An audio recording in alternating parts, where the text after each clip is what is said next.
actually set up a school to help train people in writing scripts and content, helping them. Do you want to talk about it? Because I actually don't think this is actually very well documented in public about you.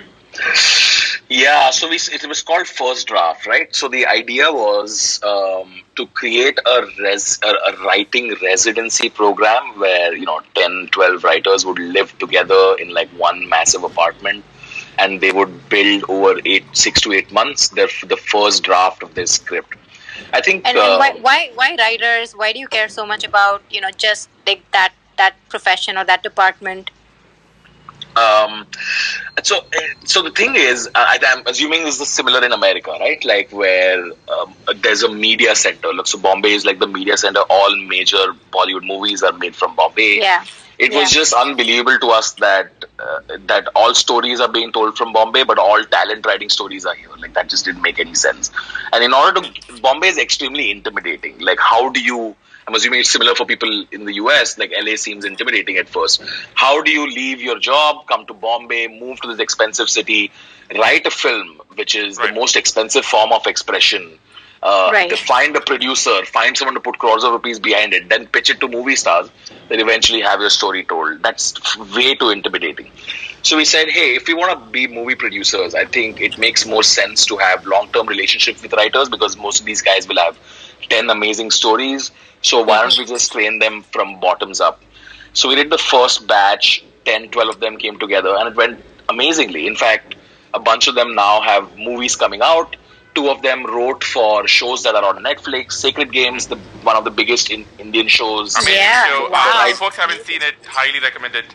So season 2 of Sacred Games has writers from AIB First Draft. That's amazing. These are kids who, from, interiors of India, Bhopal, one guy was working at an NGO, one guy was, working at his dad's kirana shop. All of a sudden, they're in a room with Anurag Kashyap, Saif Ali Khan, in a year's time. So that whole... So you basically have like a, in here for startups, for example, we have Y Combinator, which is a startup accelerator, incubator program. Yeah. So you're basically building like an incubator program of sorts for writers. Yeah, right? And essentially. And how long is the program? Sorry, go on. And how long is the program? How did you structure it? Like, how did you even think about, like, do you just wake up and you're like, I'm going to do this program for writers, get them in a house, we'll, like, teach them, coach them, get this going? Like, we had Satyanshu Singh, who is, he's a professor, he used to work with the Anupam Kher Academy. He was really the one behind the whole idea. He said, look, there is an inherent conflict between writers and producers, right? Like writers in the industry always feel like they're not given their due, they're not paid well, they never get points on the film, which is the norm in LA now, right? Like, but India, it didn't exist. So he said, let's get these writers to do a 6 to 8 month program, where at the end of it, they're free, they own the material that they wrote, we had nothing to do with the material that they wrote. Just give them complete freedoms. They were free to, it was a completely free program, by the way. We paid for the house, we paid for their tuition, we paid for, their accommodation, living. And his idea was you develop a relationship with these writers, such that they always want to work with you because this industry is difficult to work in. So if you develop good relationships for the long term, these guys would always want to work with you. And that still happens, right? Like I'm not producing movies anymore, but I have access to, 25 writers who all have 3 movies each. So whenever there's a movie pitch, in fact, my manager Raika is in the room right now. She knows, every 6 months she'll ping me saying, hey, Amazon's looking for a movie. Then I'll send her an email with 20 PDFs saying, here you go. These are just there now. That's an interesting point because I remember we talked about this a couple of years ago. How much did the entry of the streamers, Amazon, Netflix at the time, and I think there are a few others now, that really heated up the market for writers? Oh yeah, there was a time where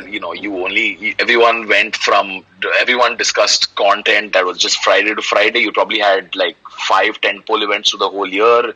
You would have a release on Eid, Christmas, something in the summer vacations. There'd be one superhero movie coming out. Then there were 5-10 pole events. Whereas now every month there's a massive show. Like this is the month of the show on Amazon Prime right now called Family Man, right? So it's like it's now we've been watching season 2. It's amazing. Exactly. So this, like every month there's 2 10-pole events every month now. So it's become a separate ecosystem for a bunch of talent that you would have never seen on the silver screen in like a movie. They're now on shows. And some of these shows, they release on Prime, but they're eventually pirated within 8 seconds of them releasing. And if you enter the average train in India, you'll see every single person is watching a movie or a show on their phones. That to me was a metric of success, right? Like during AIB days, we had a bunch of employees who would walk in proudly to office saying, I saw 4 guys watching an AIB video on their phone in the train today. And we were like, yes, that's the true metric of success. We are getting pirated. That's amazing. The roast actually, we released the roast and then we had to take it down because of all these cases. But the next day we got torrented immediately.